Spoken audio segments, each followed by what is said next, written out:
Friends, કંપનીની સ્થાપના વિધિ આપણે જોઈ રહ્યા છીએ. એના 3 તબક્કા. પહેલો નોંધણી પૂર્વેનો તબક્કો, પછી નોંધણીનો તબક્કો અને પછી ધંધો શરૂ કરવાનું પ્રમાણપત્ર મેળવવાનો તબક્કો. એમાં આપણે સૌથી પહેલાં જે વાત શરૂ કરી that is A pre stage, બરાબર, નોંધણી પૂર્વેનો તબક્કો. તો એની અંદર આપણે વાત કરી કે કઈ રીતે તમે ધંધાનો વિચાર કરો છો, એમાંથી તમે કોઈ વિચારની પસંદગી કરો છો, એની તમે પ્રાઇમરી જેને કહી શકાય કે તમે એનું ટેસ્ટિંગ કરો છો, પછી તમે એનું ડિટેલ કહી શકાય એવું એક્ઝામિનેશન કરો છો, પછી તમે જુદા જુદા રિસોર્સિસનું કલેક્શન અંગે વિચારો છો, અને છેલ્લે લાસ્ટમાં આપણે વાત કરી કે ધંધો શરૂ કરવા માટે જે બીજ મૂડી જોવે, જેને ઇંગ્લિશમાં કહેવાય છે બીજ કેપિટલ, બરાબર, સીડ કેપિટલ. તો એ તમે સીડ કેપિટલ અથવા બીજ મૂડીને તમે પ્રાપ્ત કરી અને તમે તમારો ઉદ્યોગ શરૂ કરવા માટે આગળ વધો છો. હવે તમારે ધંધો શરૂ કરવા માટે થઈને સૌથી પહેલાં તમારે નોંધણી કરાવવાની છે, અને એ નોંધણી કરાવવા માટે તમારે કેટલાક દસ્તાવેજો તૈયાર કરી અને તમારે નોંધાવવાના છે. તો આ તબક્કામાં તમે શું કરશો એને આપણે હવે જોશું. તો હવેનો તબક્કો છે એ છે નોંધણીનો તબક્કો, બરાબર છે. રજિસ્ટ્રેશન સ્ટેજ જેને કહેવાય છે, નોંધણીનો તબક્કો.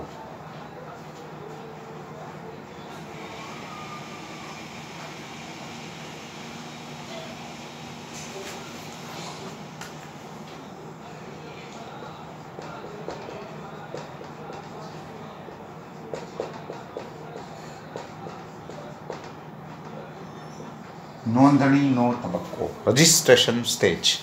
પહેલું જે હતું એ હતું આપણું પ્રી રજિસ્ટ્રેશન સ્ટેજ. હવે છે આપણે વાત કરીએ છીએ રજિસ્ટ્રેશન સ્ટેજ, નોંધણીનો તબક્કો. એમાં આપણે હવે કેવા કેવા દસ્તાવેજો તૈયાર કરીને નોંધાવવાના હોય છે, બરાબર. તો એની આપણે વાત કરશું. એમાં પહેલું સૌથી પહેલાં છે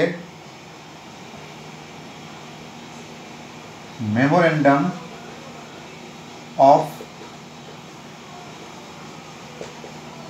એસોસિએશન નોંધાવવું. પછી બીજા તબક્કામાં આપણે તો કે આર્ટિકલ્સ ઓફ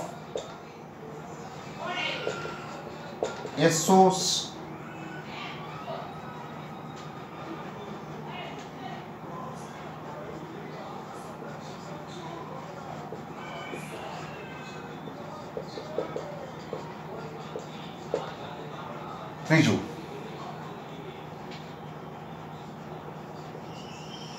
ડિરેક્ટર્સ નું લિસ્ટ સબમિટ કરવું.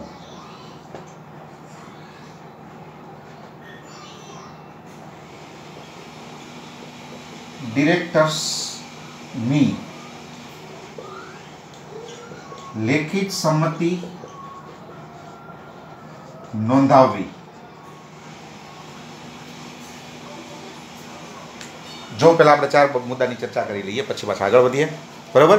હવે you are in the registration stage and you are going to register your company as a company. એની માટે હવે આપણે શું કરવાનું છે, તો કે એની માટે તમારે આ પ્રકારના કાર્યો, આ પ્રકારના પગલાઓ લેવાના છે. સૌથી પહેલાં તમારે તમારો અગત્યનો દસ્તાવેજ તૈયાર કરી અને એને રજિસ્ટ્રાર પાસે નોંધાવવાનો છે. હવે પહેલાં આપણે એક નાનો એવો તમને હું એક ક્લેરિફિકેશન આપી દઉં, એટલે તમને આ બધી ચર્ચાઓ છે તમને સમજાય. દરેક રાજ્યની અંદર કંપની રજિસ્ટ્રાર હોય છે. એનું કામ શું હોય, એ ગવર્મેન્ટ દ્વારા નિયુક્ત કરવામાં આવેલો એક ઓફિસર છે, જેને કંપની રજિસ્ટ્રાર કહેવાય છે. એનું કામ શું હોય છે, તો કે એનું કામ પોતાનું જે રાજ્ય છે, પોતાનો જે એરિયા છે, એમાં જે કાંઈ કંપની નવી શરૂ થવા માટે જતી હોય એની સ્થાપના વિધિ છે, તો એને સંભાળવી, એની નોંધણી કરવી, મંજૂરી આપવી. પછી જે કંપનીઓ છે એ કંપનીઓમાં કાંઈ ફેરફારો થતા હોય કંપની ધારા અંતર્ગત, તો એને સંભાળવા અથવા એનું સંચાલન કરવું. પ્લસ તો કે જે પોતાનો જે એરિયા છે એમાં જે કંપનીઓ ઓલરેડી ચાલી રહી છે એના ઉપર સુપરવિઝન અથવા એના ઉપર નિયંત્રણ રાખવું, અને એની પાસે જે કાયદાઓ છે એનું પાલન કરાવવું, અથવા એ લોકો કાયદાનું પાલન કરે છે કે નહીં એનું ધ્યાન રાખવું. તો સરકાર દ્વારા એક વ્યક્તિની નિયુક્તિ કરવામાં આવે છે દરેક રાજ્યમાં, જેને કંપની રજિસ્ટ્રાર કહેવાય છે. તો નોંધણી કરતી વખતે તમારે એની પાસે બધા ડોક્યુમેન્ટ મોકલવાના હોય છે, અને એને જો યોગ્ય લાગે તો એ તમારી કંપનીની નોંધણી કરશે, તમને નોંધણીનું પ્રમાણપત્ર આપશે, અને તમારી કંપની છે એને કંપની તરીકેની માન્યતા એ આપશે. તો સૌથી પહેલાં તમે શું કરો છો, તો કે સૌથી પહેલાં તમે તમારો અગત્યનો જે દસ્તાવેજ છે એ તૈયાર કરો છો.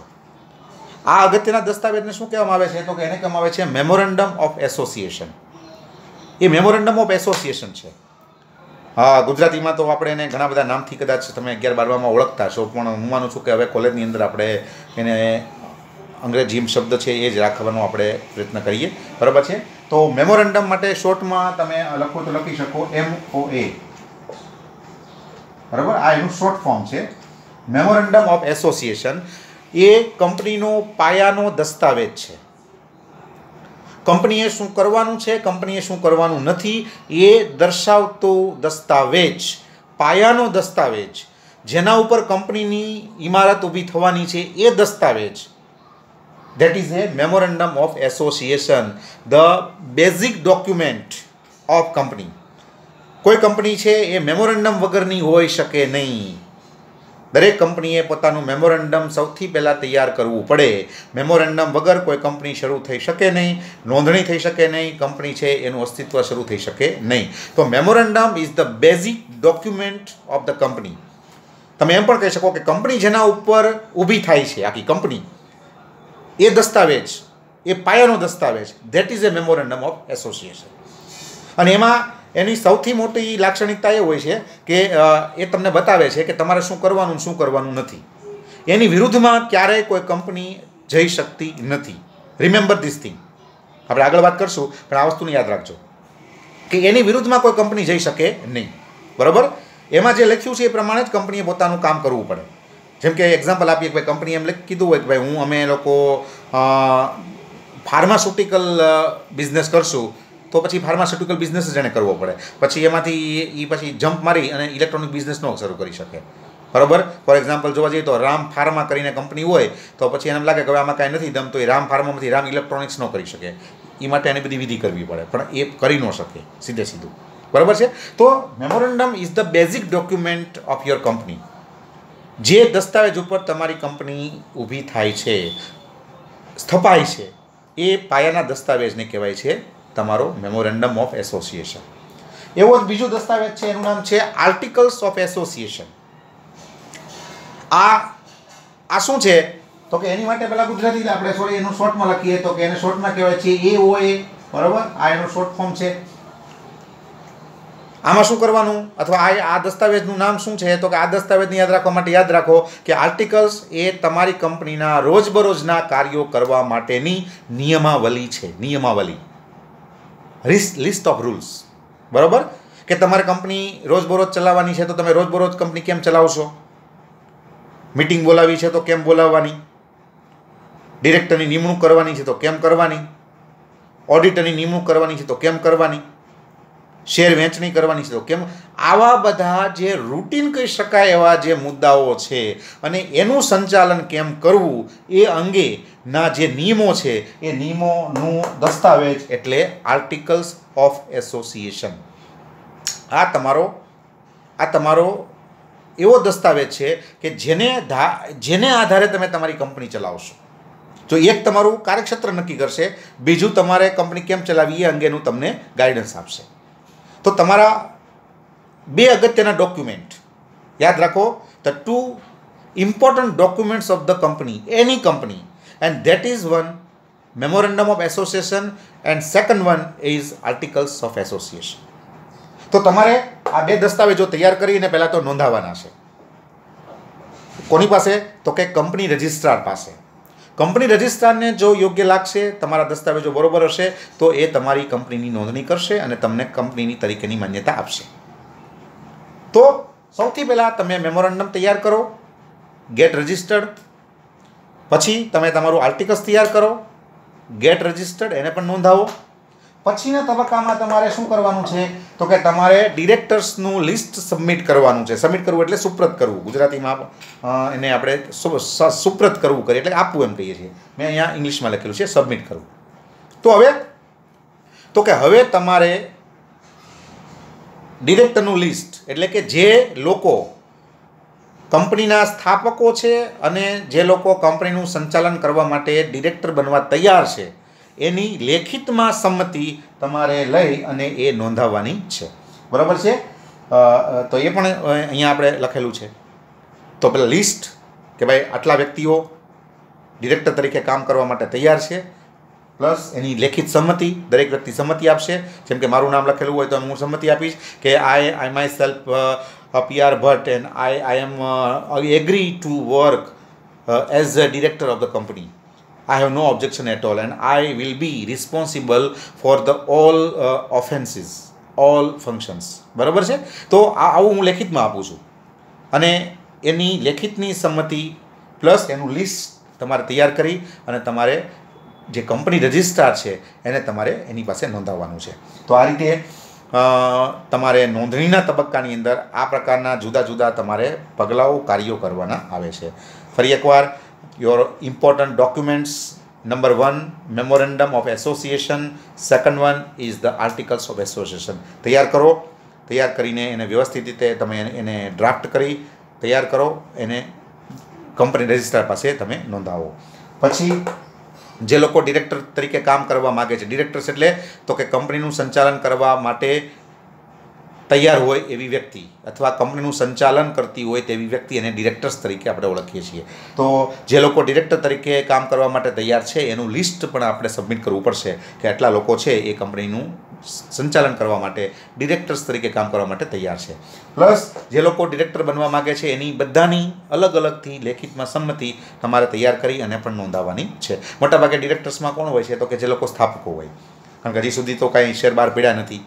બરાબર છે? શેર બહાર પડ્યા પછી બધા નવા શેર હોલ્ડર્સ આવે અને પછી એમાંથી ચૂંટણી થાય અને એમાંથી ડિરેક્ટર્સ નક્કી થાય. પણ આ બધા સ્થાપકો હોય છે અને એ સ્થાપકો તે મોટાભાગે સંચાલક કે ડિરેક્ટર્સ તરીકે કામ કરવા માટે રાજી હોય છે. તો તમારે આ પ્રકારના દસ્તાવેજો નોંધાવવા પડશે.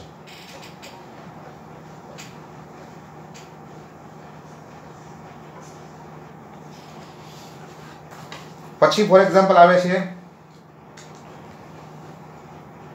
આમાં લાયકાતના શેર ખરીદવાની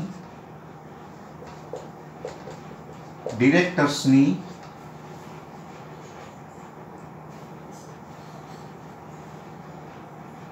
કબૂલાત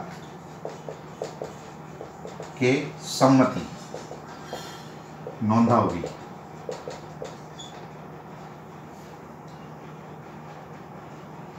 પછી મૂડી વિષયક નિવેદન નોંધાવવું અને છેલ્લે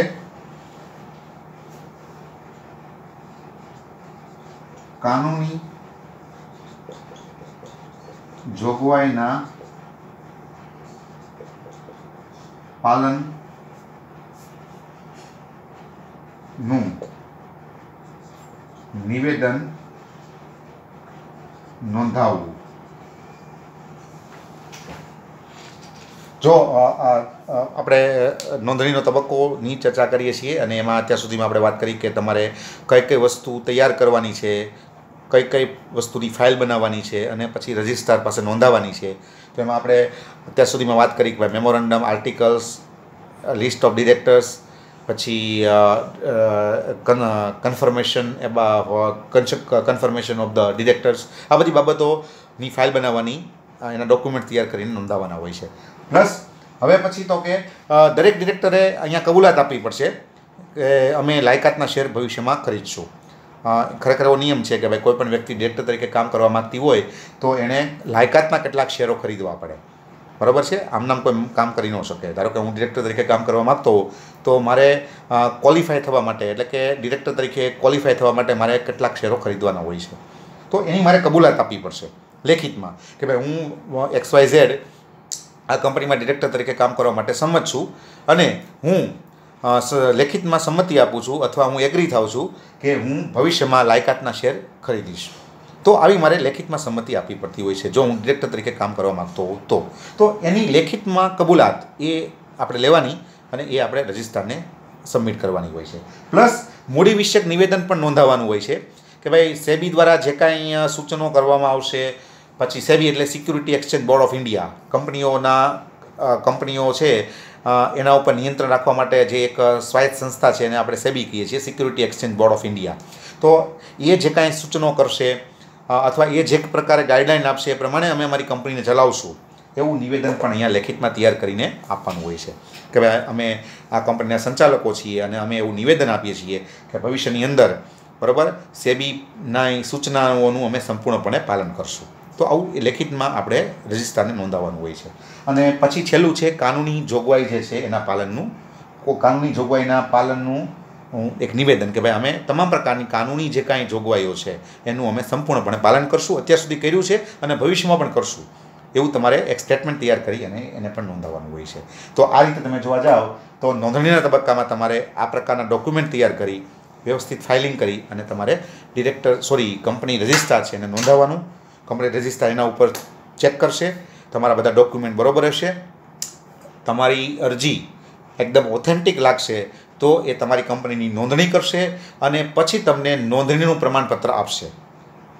આ તબક્કા પૂરો થાય એટલે તમને નોંધણીનું પ્રમાણપત્ર મળે અને પછી તમારી કંપની છે એનું કાનૂની અસ્તિત્વ ચાલુ થાય છે. આ કંપનીએ પોતાનું કામકાજ તો વહેલા ચાલુ કરી દીધું હોય છે મોટાભાગના કિસ્સાઓમાં.